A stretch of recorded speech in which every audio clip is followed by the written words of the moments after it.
So my name's Dileep Marway. I'm the host. Bit about myself. So I worked in a multitude of technology roles in the past. I'm currently working as interim head of application development for the Football Association. I'm a massive football fan, so I'm absolutely loving this role. Maybe because it's football related. I'm also a massive Aston Villa fan, so I'm loving sort of looking at technology and football as a product. And it's been a great journey so far. So I was very happy to have been asked to host this session. I was a mental health ambassador at The Economist in the past, and it's a massively important subject. So it's something that I believe we should talk more about. It's something that we should be open about. So the fact that we've got Abigail and James here, I'm really interested myself, not just from a host perspective, but also to hear their views and get questions from you all. So that's a bit of an introduction about myself. I'll pass over to Abigail. Over to you, Abigail. Thank you, Dileep. Hello, everybody. So my name's Abigail, and I am originally I trained as a psychotherapist. So I worked with people with mental health for about 10, 15 years. I started in crisis counselling. So I worked in an organisation where people just come in off the street. We never knew what you were getting, with sort of anxieties and problems they were facing. And then I retrained, as I said, in psychotherapy. And then I felt that didn't really answer all my questions. So I then retrained in psychology, which is sort of about human behaviour, where psychotherapy is more focused with emotions and feelings. And then that led me to work in workplaces, because I was seeing so many of the problems that I saw in the consulting room were actually started much earlier in the situation. So it's much more about what we can do. So I've been working in the workplace for about 15 years. I was head of mental health and wellbeing for ACAS, the Advisory Conciliation Arbitration Service. But essentially my job has been, I've worked in thousands, well, no, that's probably exaggerating, hundreds and hundreds of organisations. Every day I basically go into a different organisation and help them do what they can to reset the dial on how they talk about mental health and wellbeing at work. That can be from a strategic position, or it can be just from doing a talk. So it really varies. And I'm also director of a mental health charity, which I work as a self-employed consultant for a couple of days a week as well. So that's me. Thank you very much, Abigail. So over to you, James. Good afternoon, everyone. I'm James.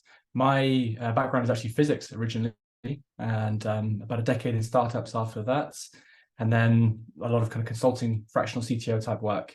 So a lot of companies, not as a mental health professional, often on the receiving end of mental health professionals. So a big part of my journey, I spent a lot of time researching things like the philosophy of happiness, human psychology and neuroscience, trying to understand why my brain works the way that it does, why my experience is the way that it is. I don't have a short and succinct answer to that question quite yet, but I'm very happy to share some of the things that I've learned, and hopefully we'll share some interesting knowledge and make some progress together today. Brilliant. Thank you very much, James. Thanks, Abigail. So just a bit in terms of housekeeping. So given that we've got a nice succinct team here, what I'd say is let's keep it open. If you've got any questions, feel free to put your hand up. Ask questions on the fly. Don't feel that you have to wait till the end.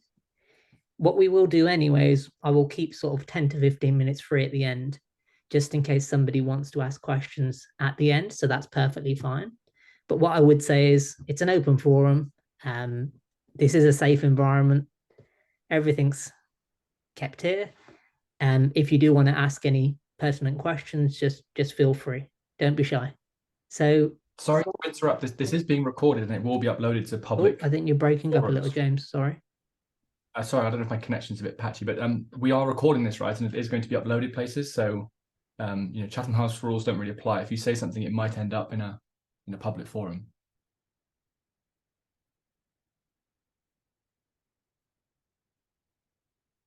Is Dileep frozen?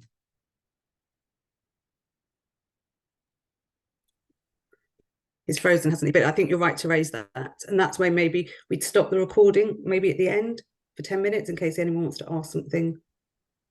Or they can do it sort of offline as well. Yeah, that's a good point. It's going to be edited. So if something does go in that we want to remove, we can request that before it's uploaded. Mm-hmm. Okay. Are you prepared to take over hosting, James? I am the host now, apparently. Fair enough. Yeah. Well, how does that work then? So I ask myself questions. Okay. Choose the ones you like the best. Yeah, I assume Dileep's going to be joining us in a second. So I do have the list of questions up here. Do we want to follow that format, or should we wait a couple of minutes for Dileep to return?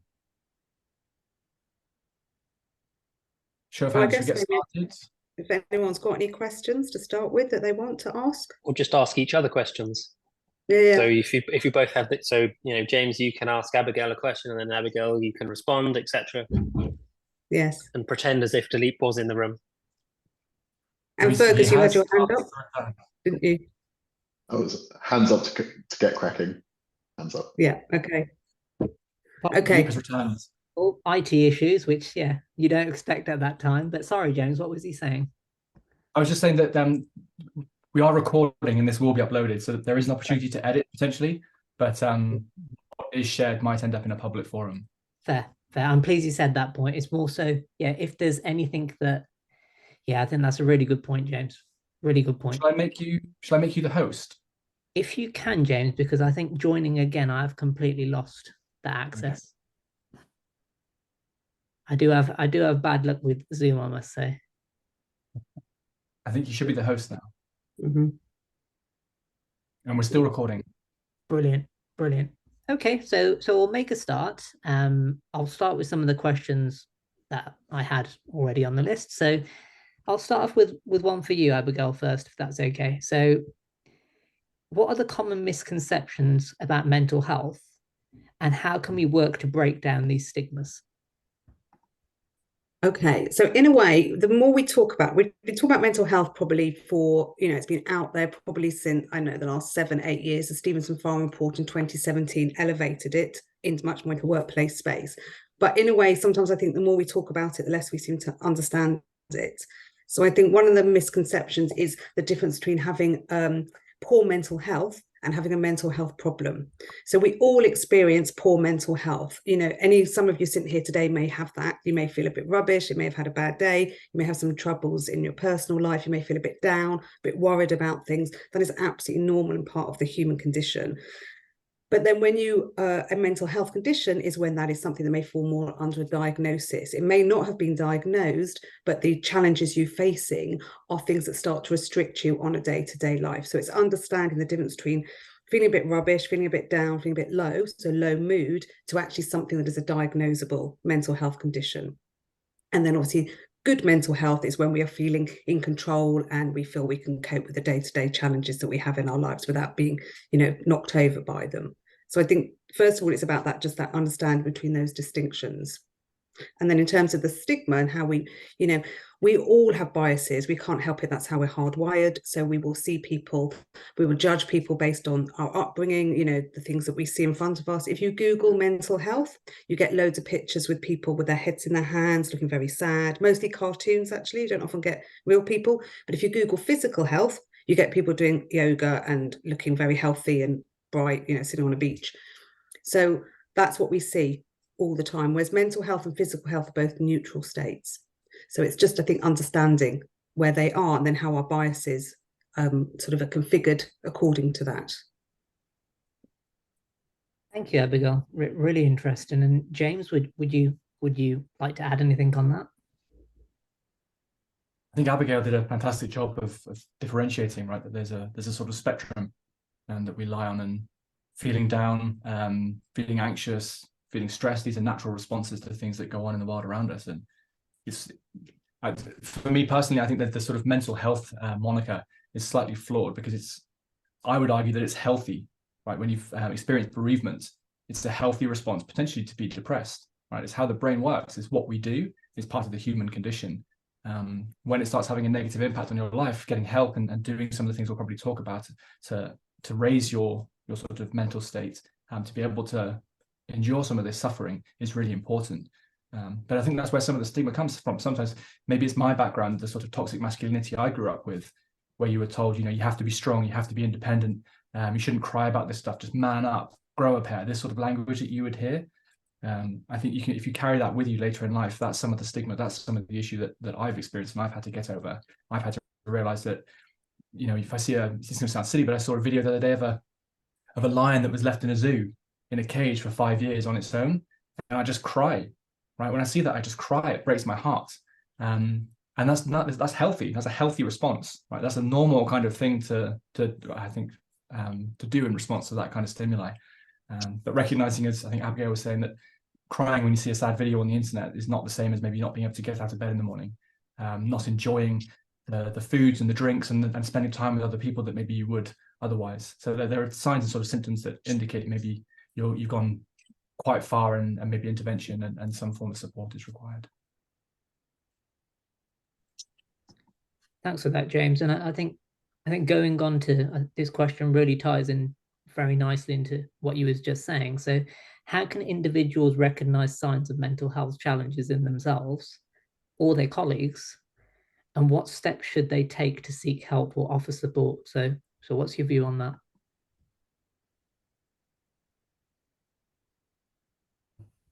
So I think essentially mental health is about how we think and how we feel and how we behave, and then how it affects our health. So the symptoms can manifest in many different ways. In terms of how we might spot it in somebody else, we're not necessarily going to know if somebody's had a headache or somebody's got an upset stomach, or maybe signs particularly of stress rather than sort of moving more into anxiety or depression. But what we do is we hear how people speak and how people present themselves. So what you might hear from somebody who's struggling is quite negative comments about themselves. I can't do this, I'm no good, things aren't going well. So it's hearing what people are saying. Now, the key point is that a change in their behavior? If you've always had somebody who's an Eeyore character, that needs to be thought about in a different way. But it's when somebody who's generally fairly positive, fairly upbeat, suddenly starts to dip. Physical appearance is another one. So again, if you see people start to look differently, so they look more tired or they're not so well put, whatever it is. So those external signs are the things that we can see in colleagues. I think lots of people themselves actually find it quite hard to spot in themselves. So it's like when you're dehydrated, when you have a glass of water, you're already dehydrated, and quite often we don't do anything until we get to the dehydration stage. So self-awareness, understanding what it is that indicates you're heading towards something that may make you feel less well, is absolutely crucial. But all of us, that will be different. So having people recognize it in us really helps, because actually it makes us think, oh, actually I didn't realize I was doing that, or I was talking like that. But it's very hard for people to sometimes approach somebody when they feel they're concerned about them, because they're not quite sure how to do it, and that's sort of the barrier to it. Yeah, those points are really, really key, Abigail, and it's really hard to see, right? And I think in the past myself, sometimes you can be at a point where you're at a point where it's happened and you didn't know it was happening, right? So really, really pertinent points there. James, anything to add?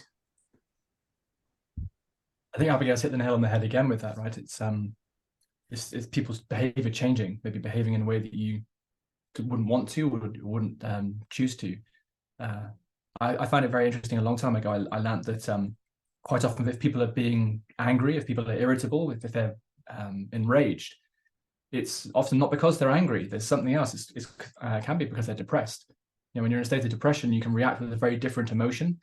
That's how it manifests with me sometimes. I lose my temper. Annoying things like my computer doesn't work properly. This bit of software is frustrating. I'm trying to get some job done, and I'll shout at the computer. And afterwards, I might think to myself, why am I shouting at an inanimate object? What's wrong with me? What's going on? And then I might realize there's obviously something inside that I need to think about. Maybe I need to hop on my bicycle, go for a bike ride, get some perspective. But it can be hard to do. A big part of therapy for me in the past was about recognizing some of those signs. Noticing maybe when your palms start to sweat, right? Noticing when your heart rate increases. There are physiological responses when you're maybe under stress. Stress is something that I used to have real problems with, especially at work. I experienced burnout a long time ago. And you recognize some of those signs, you can start to see that you're experiencing this situation. I know one of the ways friends and even myself in the past would cope with that is to go and have a fag, go and have a cigarette. And what you're doing is taking yourself away from the stressor, breathing deeply and calmly for 5 minutes or so, maybe changing your thinking. You're thinking about something else, and then you go back to the situation. you don't have to have a cigarette, right? You can just take yourself away from that source of stress. You can sort of do the fight or flight response, and then just meditate, just breathe deeply, maybe let some of those thoughts leave your mind. But recognizing some of those things and having some coping mechanisms is something I think just comes with maturity and practice. I don't think it's something that we're necessarily born with. So really good points there, James, and you sort of jumped onto the next question, which I'm happy about. So strategies and resources for managing stress and anxiety in both personal and professional life. Do you have any others? I wouldn't recommend smoking. Yeah, I don't think that's the answer. Drinking as well. Any kind of self-medication doesn't help. I've experienced that in the past. I've tried that, and you're just running from your problems. If you really want to change something, you have to change your life. You have to change your circumstances. And I think a lot of the time when we're experiencing anxiety, depression, and things like this, it comes about because there's a chasm between sort of your expectations and reality. And dulling your senses by drinking or smoking or whatever else you might be doing doesn't close that gap, right? It just blinds you to it. So you have to make potentially some fundamental changes. You have to look at yourself and look at your scenario, look at your situation, think about what you can do to improve things. Exercise and diet, connecting with people, connecting with nature. A lot of these sorts of things are really important to being a human being and feeling better. There's a lot of information out there on how you can do that, and there's always help. Right, there are communities, there are groups. There's a fantastic story I can share really quickly about a group of people who were dealing with anxiety and depression. They went to a clinic every weekend. Typically, they'd be offered medication, selective serotonin, reuptake inhibitors, SSRIs, things like that. If they were really struggling, the medical professionals at this clinic realized that the best thing for these people was to give them a patch of grass in the courtyard and give them the opportunity to turn it into a garden. And those people were coming together every weekend and planting plants and pulling weeds. When somebody didn't turn up on the weekend, they got text messages, they got phone calls from these other people who'd come around this garden and collaborated on creating something. That sense of community, that sense of connecting with something larger than yourself, connecting with nature, those are the things that really help them more than medication or self-medicating or whatever else. So there's lots of different opportunities, but the key thing is they went out there and they looked for help. They found people who wanted to support them. There are people out there that want to help and want to make things better. It's a really nice story, James. Thanks very much for sharing it. And Abigail, would you like to add? Yeah, do you know, I laughed when you said about having a cigarette, James, because the last couple of years I've had quite a lot of stresses, quite a lot of challenges in my life. And what we have is we have positive coping strategies and we have negative coping strategies. And one of my negative coping strategies was after 20 years taking up smoking. Because it was like, I'm having so much, I'm going to have a cigarette. But that was a negative coping strategy. And also overwork for me was a negative coping strategy. So understanding what are the things that you do that you default to when you're feeling stressed, because your prefrontal cortex, which is your sort of clever part of your brain, which helps you decide healthy choices, becomes constrained and reduced when we're under periods of severe stress. So then what's my positive coping strategies? So my positive coping strategies are I go to the gym, I like doing exercise, and I talk to people. I've got a partner who I talk to a lot. So understanding what those different default mechanisms are. And then the other thing is in terms of, you've brought out some of the great research there about nature and being out in nature. I would also say that sometimes medication has a real place. So if you are depressed, if you have a condition that means you cannot get out of bed, you cannot face the world, the right medication will help bring you up to a level when you can engage, and then you can start doing those things. So I used to have people come to therapy and I thought, no, actually I can't help you because you're not in a place yet to be helped. You actually need something, a medical intervention. And then I think the other thing is when we think about how we work. So when we're under stress, we release cortisol. So cortisol, our body goes into fight or flight. So we have we can't stop that. We can't, because our body is primed to see a threat. It may be a tiger. In the olden days, obviously it's not tigers now, we hope. But actually threats in today's world are things about shame and not feeling good enough and not succeeding and worrying how we're going to do well. It's what you talked about, James, that expectations and reality. And those we'll see those as threats. And when that happens, our sympathetic nervous system is triggered to help us deal with that threat. But what happens in today's world, that threat system stays high all the time. So we're constantly flooding our body with cortisol, which is where we get inflammation. It's where we get ill health. So what we can do to mediate those things is help trigger two other hormonal systems.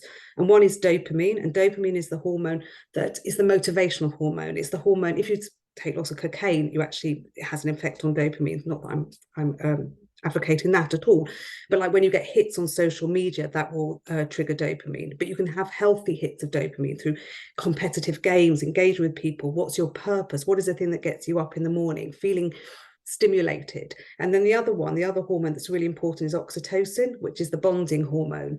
And that's about being close to people. Having a bath will release oxytocin, because actually you're encased in warmth. Babies and the parent at birth, oxytocin is released when you talk to people. Social connections, the biggest predictor of long-term good health is having social connections, and the biggest predictor at work of people feeling well at work is belonging. So those social connections which release oxytocin are absolutely crucial. And this is why when you're self-employed, like I am and some of you guys are, how do you create those connections? How do you create those relationships on your day-to-day working basis? Because that is the key, is that connection that will help you. I'm just going to jump on that last point, Abigail, just because I'm really interested myself. So you mentioned about that self-employed aspect and forming those relationships, forming those connections. Do you have any tips? Well, I think something like this is obviously creating connection. So investing yourself in the environment of like-minded people, or people you can learn from, not just from a professional perspective, but from other things, playing sport, being part of teams, being part of a social, book groups, I don't know, whatever thing it is that brings you together with people. Last year, I did quite a lot of work. I was working with Mind, the mental health charity. And one of the things they identified and we talked about together was there was not enough advice out there for people who are self-employed. All of the evidence around workplaces about managers, but who has a manager? I don't have a manager.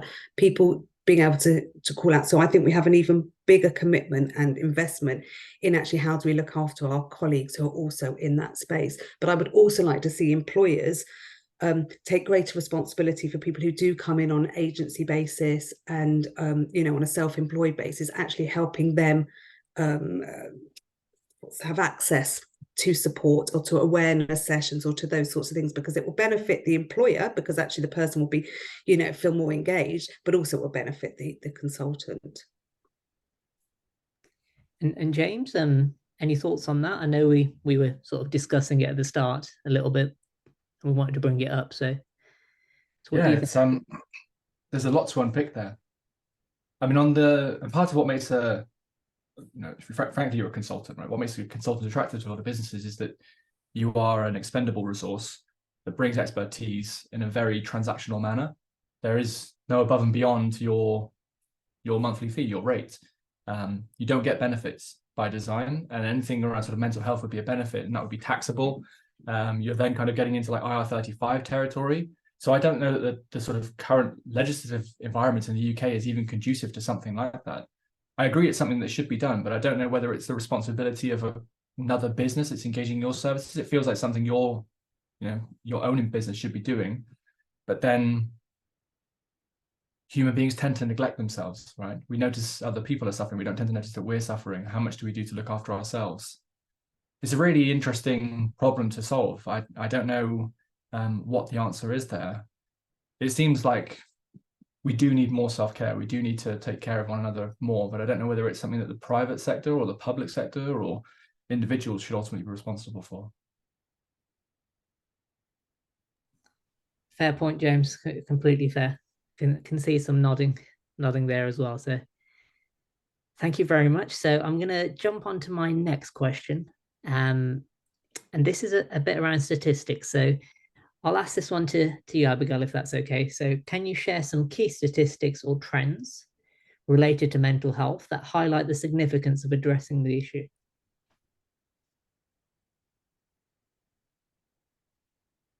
Gosh, muted. So I'm so used to doing face-to-face now. I can unmute. So there's loads and loads of different statistics out there, and there's very few actually really well evidenced statistics, because somebody does a survey and they go 10% of people say this. Well, actually the sample's only like 500 people. So the rule of thumb generally is about 1 in 4 people in a given year will experience a common mental health condition. So that's either anxiety or depression. And about 1 in 100 people will have a severe mental health condition, which is bipolar disorder, psychosis, schizophrenia. And then 1 in 6 people in the UK generally in a given week will experience poor mental health. So that's how it tends to get carved up. It's interesting that there's slightly more men on this call than women. So generally, women are higher in the stats in terms of anxiety and depression, but men are higher in the stats when it comes to suicide. So there is definitely something in that, and how somebody said to me a long time ago that when a woman feels really bad, their journey gets interrupted. So they're more likely to maybe to engage with their friends, or they go to the GP, or they speak to somebody, or someone will notice. Whereas men's journey sadly doesn't get as interrupted as easily, which is, I think, is why the stats, the differentials with men and women. And this is why, going back to the point about being self-employed, particularly if you're a man, you talked before, James, about that vulnerability, not being vulnerable, so how do we show that vulnerability while still feel we are in control and competent and can be trusted by our contractor, or the person who's contracting us? I think a really key stat as well is about young people. Young people have been severely affected by the pandemic.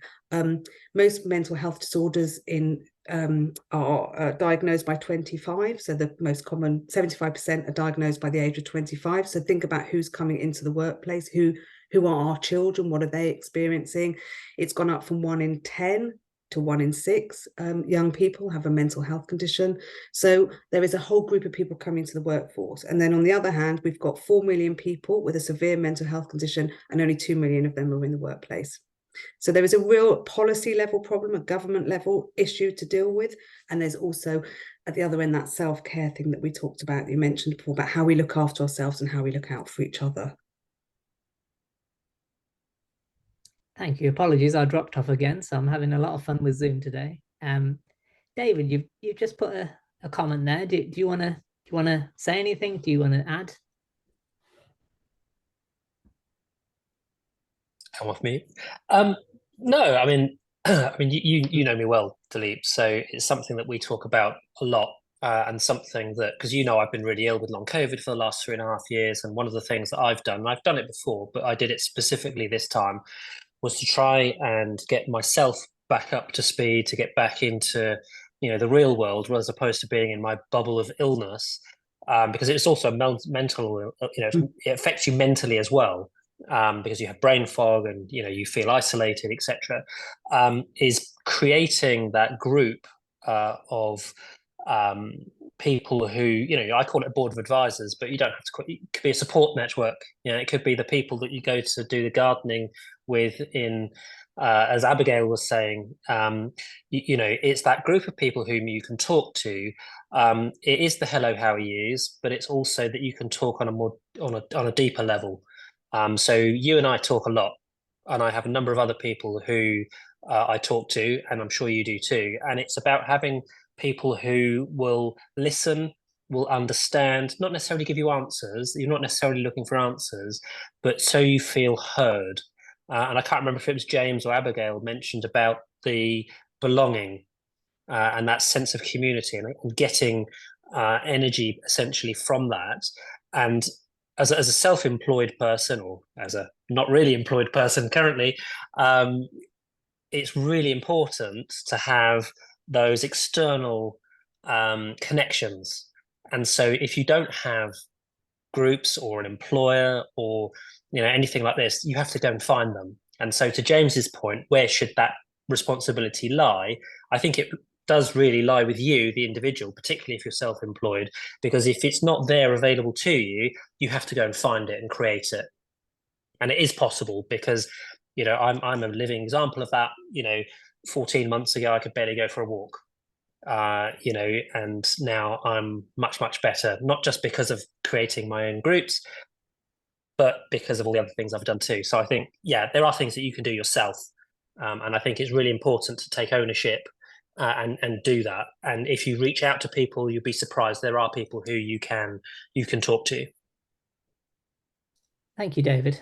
Really appreciate that honesty, and it certainly has helped me. So thank you very much. So I'll pick out one of the questions that I've been meaning to ask, and that's just because of my technology focus. So I'll ask you that one, James, if that's all right.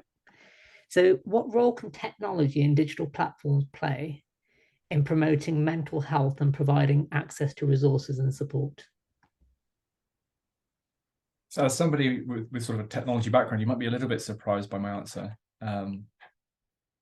I see technology as a force multiplier, as a source of leverage, a means to an end.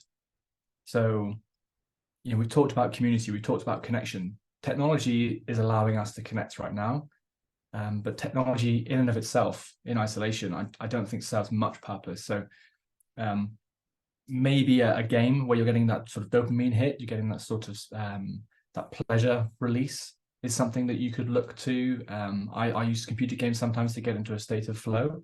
When I'm in that state of flow, it can be quite comforting and make me feel quite good. But it doesn't make me feel as good as meeting up with a friend that I haven't seen in a while and having a conversation, or jumping on my bike and going for a bike ride. My bicycle is a piece of technology. It's made of carbon fiber. There's some amazing engineering that went into producing that thing, but owning the bicycle gives me very little satisfaction. It's a fleeting kind of sense of sort of happiness and joy, right, when it gets delivered and maybe you ride it the first time. So I think technology can be great as an enabler, right? It gives us opportunities. It makes things easier.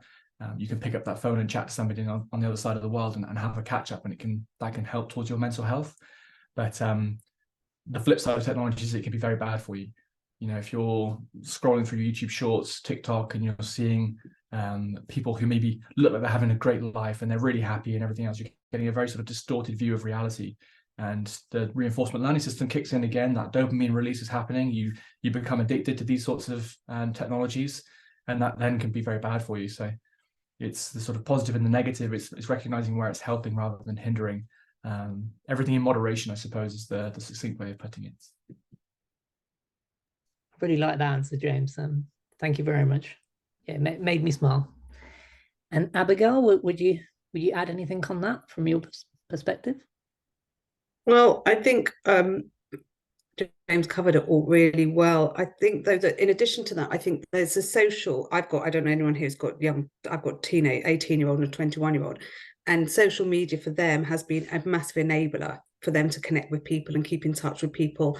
My daughter's just gone to university and she's just constantly meeting people through Snapchat and all those platforms that they use, but then it becomes a personal relationship. So it's a great enabler for that.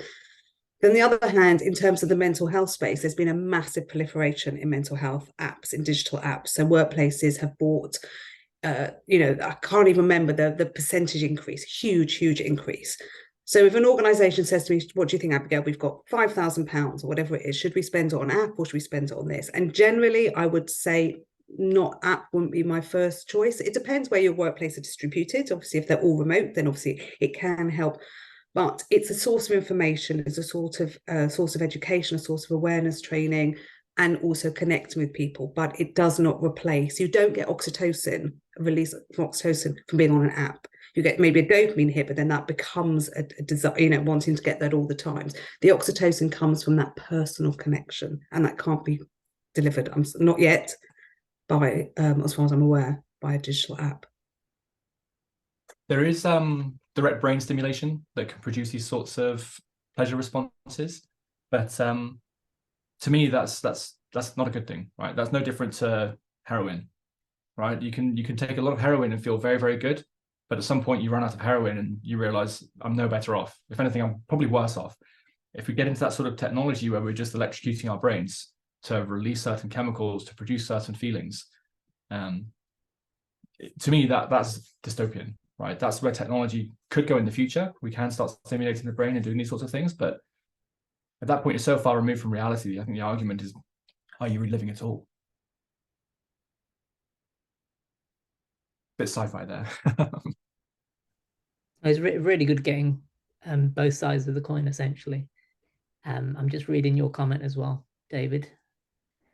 So I think we'll probably come back to that one if that's okay. I just wanted to get another question in, if that's all right. So in terms of sort of forward thinking a bit more, Abigail, what are some ongoing research areas or emerging trends in the field of mental health that we should be aware of?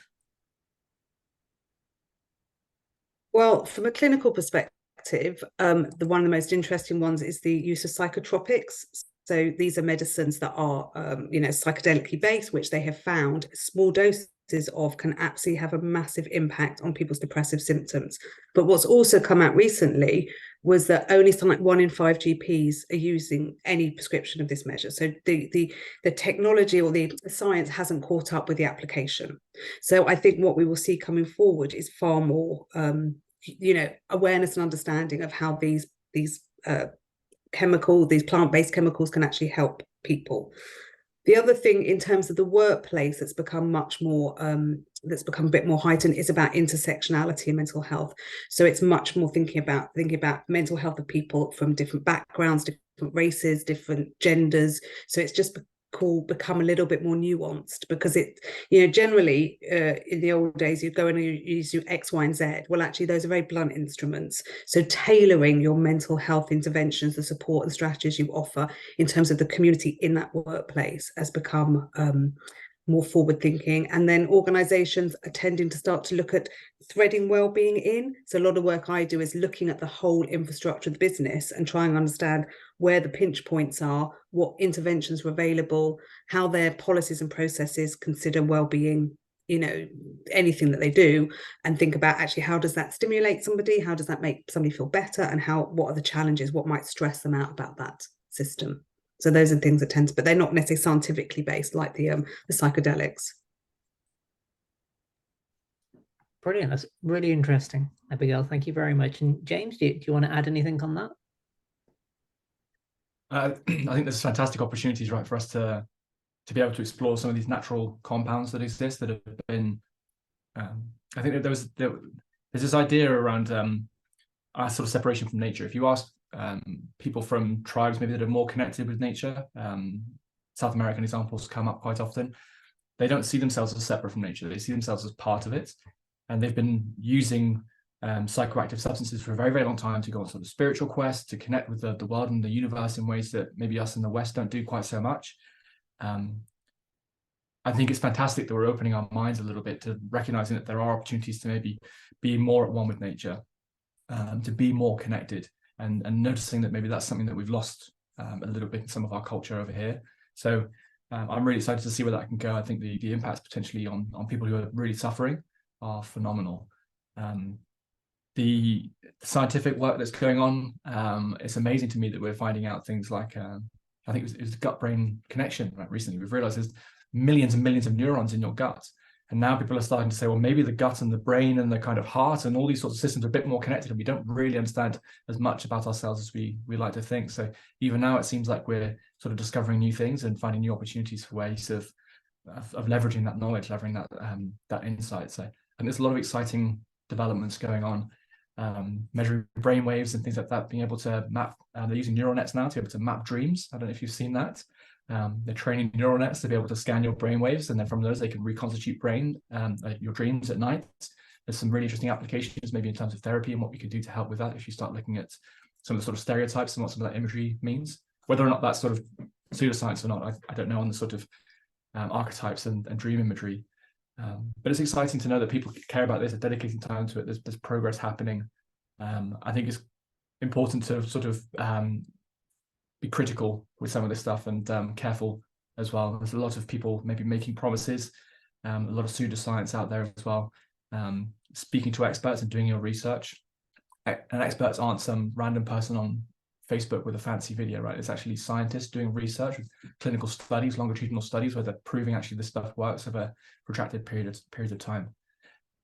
So there's some really interesting things that are going to happen. I look forward to seeing how much they help.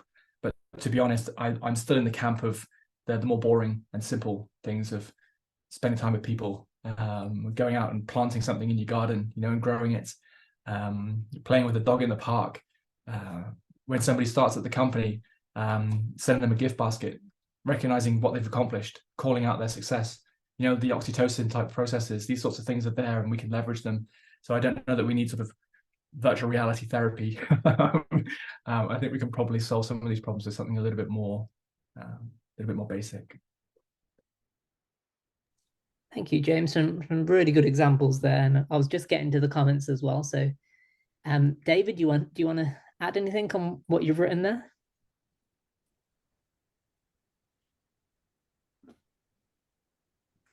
Let me just remind myself of what I wrote. So which bit? About Jack or about the vagal nerve? I think if you start off with Jack, that'd be great. Yeah, no. So I mean, that was just from the previous question. So I'm possibly not the only one, but I'm aware of a platform called Jack. It's relatively new, but it has launched, and it's a way of using technology. So it's not an app as such; it's a website.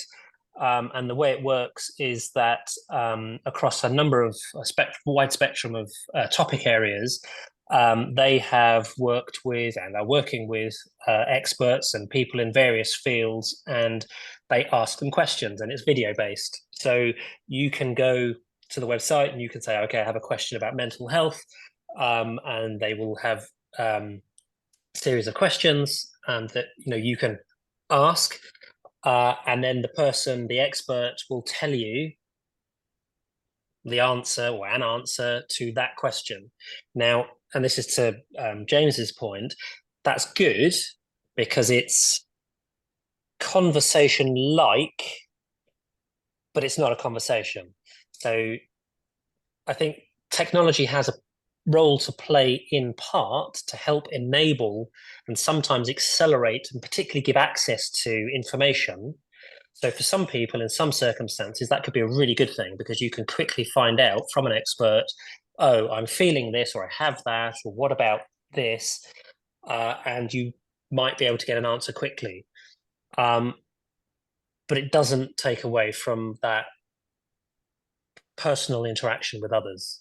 So technology has a place to play, but it's not the answer.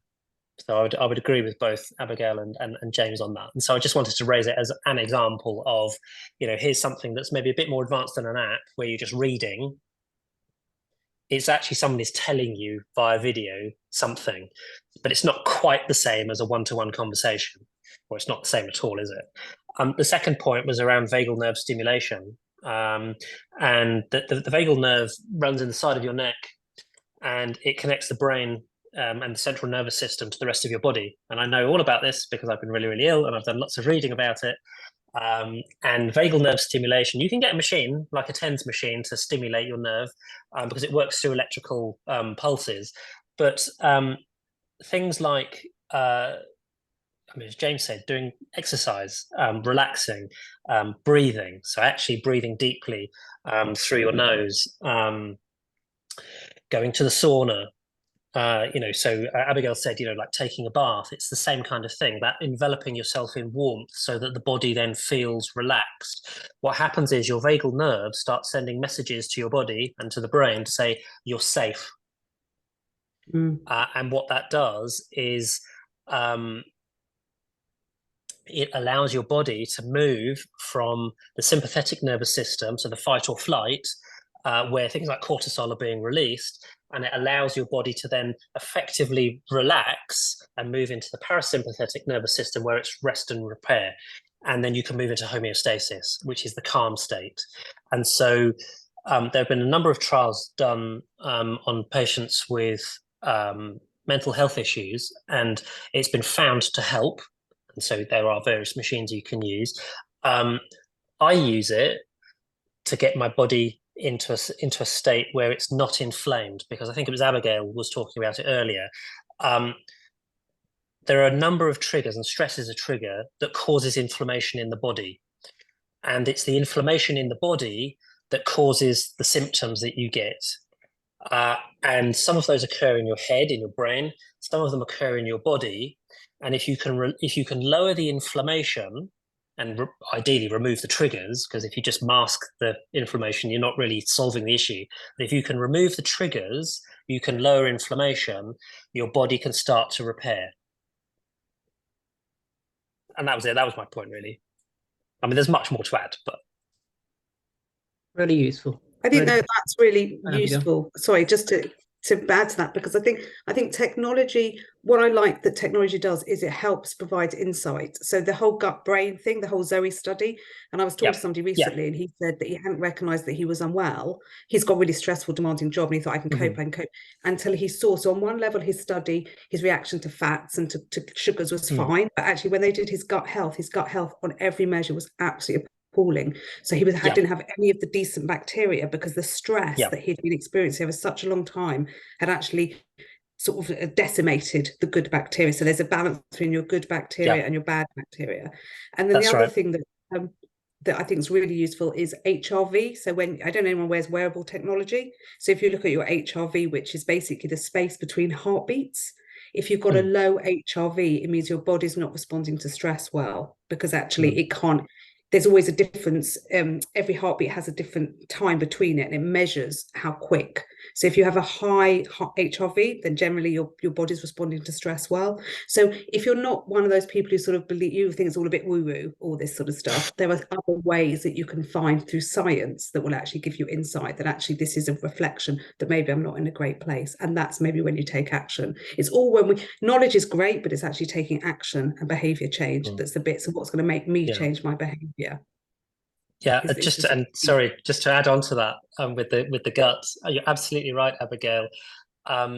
There are lots of studies that have proven that most of your immune system actually comes from the gut, and the good bacteria, and things like sugar, for example, not just, but sugar actually destroys your good bacteria and feeds the bad bacteria. And that's when you get into things like leaky gut and things that then shouldn't be in the bloodstream in the body get there, and then you can have all sorts of illnesses and diseases. And this is where you mentioned Zoe. Zoe has done lots and lots of research and work into this area, where actually if you can, and this is where it comes into that whole body sort of symbiosis, really, because it's not just your gut or your head or your, how you're fit. It's everything.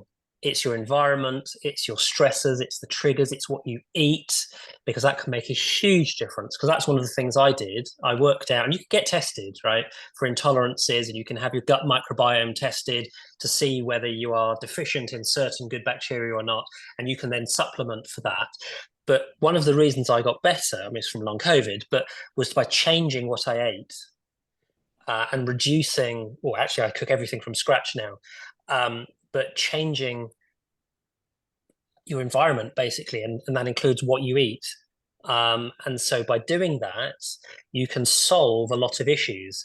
But of course, you have to want to, because it's, I can't eat tomatoes, for example. And so I can't have pizza, I can't have gluten, and I can't have dairy, but I could before. And so you have to want to do it. But there are things that you can do. And I've had lots of medication and they didn't work. But when I changed my diet, it did. And so, okay, that's one example, only me, but it's been replicated through others. Fair. I'm just going to jump to Fergus, if that's okay. So, Fergus, you've got your hand up. Thanks.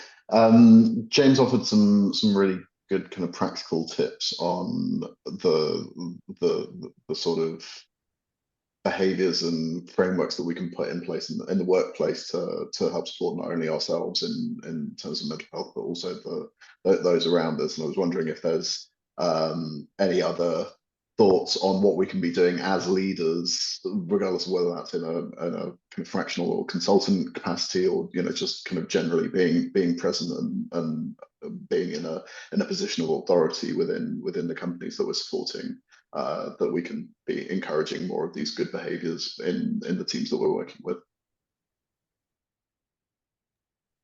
James, shall I start with you on this one? That's okay. I do have a quick anecdote I can share that I heard the other day. There was a chap who was staying in a hotel, ordering his coffee from a barista, and this barista was enthusiastic and happy, and he ended up chatting to this barista for a protracted period of time. He lost track of time. He was just chatting away. It was a fantastic conversation. Really loved the interaction, and he remembered previous experiences in other hotels where the baristas, the staff weren't as friendly, weren't as happy, weren't as motivated. So he was intrigued. He asked this chap, you know, what is it you love about your job? Why are you so sort of exuberant and positive? And his response was that there's a palpable difference between working here and I actually work at another hotel, so I can give you a comparison, right? At the other hotel, the managers are always monitoring me, right? And then they're noticing when I make mistakes, and they tell me when I've made a mistake, and they correct my behavior. Here, every time a manager walks past me, they ask me, how am I doing? And what else can I do to make you more successful? How can I help you do your job better? And it was about, as Abigail said earlier, a sense of belonging, right? You feel like you belong and that people care about you and they want you to succeed. And it sounds silly, but when you pass somebody in a corridor, you ask, how are things going? Is there anything I can do to help? It's a positivity. It's inviting somebody into a group, and as a social species, it really matters to us. So it's little things like that that I've seen a lot of companies not doing and forgetting. It becomes a negative process, right? Feedback is something I have to deal with a lot in my coaching work. People don't tend to give or receive feedback, and you've probably heard this, right? If I said to one of you, let's pick on Dan, I need to give you some feedback. Can we just pop into the room? Your palms are sweating. You're stressed. You're like, oh God, what's he going to say? Because we've been trained to think that feedback is a negative thing. You're going to get told off. You're going to be criticized. It's very rare for somebody to give you positive feedback and say, hey, you've just done a fantastic job. I just wanted to call out the fact that you nailed that last meeting. It was great, right? I'm really impressed, and I love working with you. I can't wait to the next one. I don't know if it's like a British cultural thing. We don't do that kind of stuff enough. And it's really low effort, right? Just being there for people, being supportive. It's one small thing I think that we can do a lot more of to help and set that tone as leaders in an organization. Thank you, James. Really good answer. Thanks for sharing that. Abigail, do you want to add anything on that?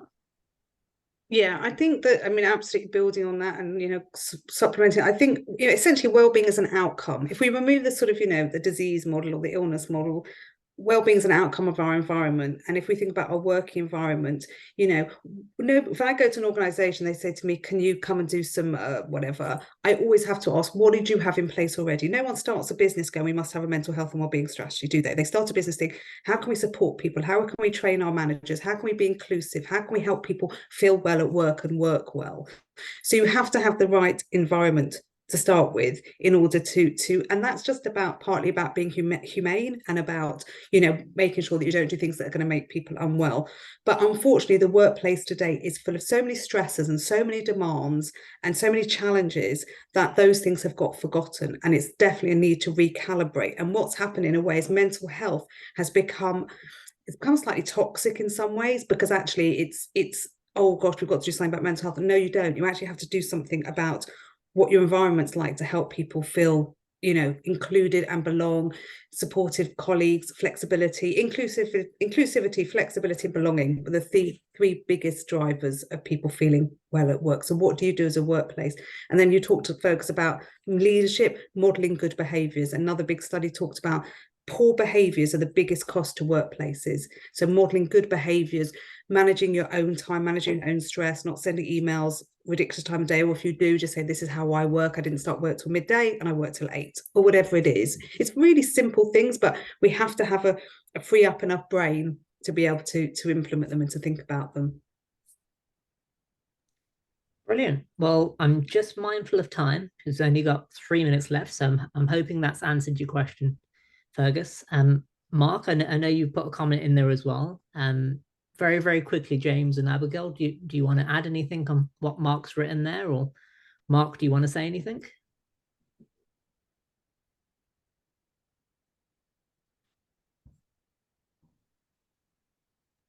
I would really hi. Oh, sorry, Mark. Good. Yeah, hello. I have been in situations in the past where I've suffered quite a lot of stress in CTO jobs in startups, which have been pushing the limits really. And at that time, I did realize through reading the literature and around on the web that you can get into stress-related breakdowns which reoccur as a pattern, which then become very hard to break.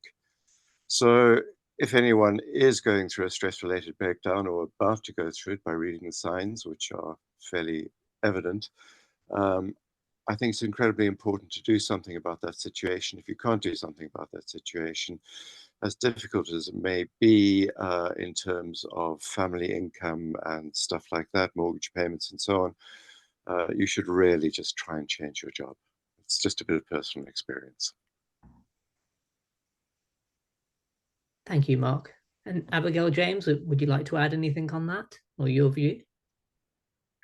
I think that's a really salient point, really, to maybe to end today, because actually you have to remove the stressor, you know, essentially. And once you remove the stressor, hopefully will become, you know, you'll be well. But essentially, stress affects the neural pathways of your brain. So positive emotion breeds positive emotion. That's why we talk about gratitude as a science-based, you know, intervention.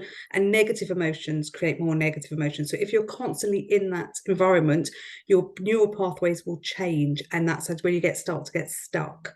Whereas when you start to remove the stressors, you know, walk away from the stressor. There are different techniques you can use to do that. But yeah, I totally advocate that. But it's where we went back to earlier, is what is the thing that shows that I'm stressed, and when do people approach me when they recognize I'm stressed? So that thing about humanity and common sort of connection. And very quickly to you, James. Yeah, it's I think it raises a couple of issues. You know, Mark alluded to this when he said that your circumstances may not allow you to remove yourself from that source of stress. A lot of people end up in a situation where they have to go to a job maybe that they don't like, and they have to work with someone that they don't get on with. Some of those coping mechanisms might be something you can do internally, right? There are ways that we can condition ourselves, train ourselves to maybe not get so angry or not get so upset about some of the things that are going on. If you're in a toxic relationship, if you're in an abusive relationship, then, you know, don't come up with a coping mechanism to endure that. You may find yourself subjecting yourself to those sorts of circumstances because it's a source of comfort. Sometimes people who are in abusive relationships keep going back to abusive relationships because it's what they're familiar with. In these sorts of situations, talking to an expert is often a good idea, because they can help you recognize some of these things and help you navigate it. I've had a little bit of experience with CBT in the past. I've had sort of obsessive compulsive tendencies. I like things to be neat in a particular way. It gives me some sort of sense of comfort, right, from a sense of control. But understanding your locus of control and what you can really influence is quite important. Something as trivial as wearing odd socks was a recommendation I had from a therapist a long time ago. Wear some odd socks, James, and just, you know, if you can cope with that, then you'll be fine. It was a bit silly, right, to be honest. And I don't think odd socks is really I can put on a pair of odd socks, but it's not going to stop me getting annoyed at someone that I work with who doesn't think the same way as me, or I can't communicate effectively with. So understanding where that source of stress is coming from, and trying to be sort of maybe a little bit stoic sometimes, and think rationally, remove yourself from the sort of emotional immediate response. I like this idea of not reacting, but responding. You know, taking a couple of seconds, taking a breath, considering the situation that you're in, and working out how best to sort of forge a path forward. Again, a position of privilege, right? You can do that in certain situations. I've also had to leave jobs in the past because of extremely abusive colleagues, so I empathize with that if it's happening. The best thing is to remove yourself, and hopefully you have the sort of support network to be able to do that. So it's a great point, Mark. Thank you, and I particularly appreciated Abigail's follow-up. Thank you. Brilliant. Well, we're at time, and personally, it's been a great session. The time's flew by. I don't know where it's gone. And I personally just want to say a big thanks to James and Abigail. You've both been brilliant. Yeah, really enjoyed it. My notepad is full, so that shows what I've taken away from this as a host. And thank you very much everyone for attending. So great questions, great input, and I wish you all a great end to the week, and have a great weekend. And thanks again for all those questions. Thanks for inviting me. Thank you to all of you. It's been amazing. Thank you. Take care. Thanks. Bye. Bye. Thanks very much. Great day. Thank you. Bye.